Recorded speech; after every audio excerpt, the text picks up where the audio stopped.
সিঙ্গাপুরের মাটিতে বাংলাদেশের পতাকা উড়ছে,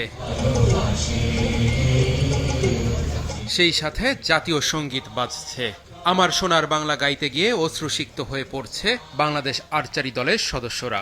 বিদেশের মাটিতে এমন এক উপলক্ষ এনে দিয়েছেন আর্চার আব্দুর রহমান আলিফ। এশিয়া কাপ আর্চারির রিকার্ভ এককে স্বর্ণ পদক জিতেছেন আলিফ। অনেক ভালো লাগতেছে, কারণ এই ফার্স্ট টাইম আমি আমার জাতীয় সঙ্গীত বাজাইতে পারছি বাইরের দেশে এসে ইন্টারন্যাশনাল কম্পিটিশনে। আর এটা আমার ফার্স্ট ইন্টারন্যাশনাল গোল্ড মেডেল, আমার দেশের সবার জন্য আর কি এটা দিছি। বিশ্বকাপ, এশিয়ান আর্চারি চ্যাম্পিয়নশিপের মতো আসরে অংশ নিলেও কখনো রিকার্ভ এককে পদক জিততে পারেননি আব্দুর রহমান আলিফ। তবে এবার আক্ষেপ খুঁচিয়েছেন। রিকার্ভ পুরুষ এককে আলিফ ৬-৪ সেট পয়েন্টে হারিয়েছেন জাপানের মিয়াতা গাকুতোকে।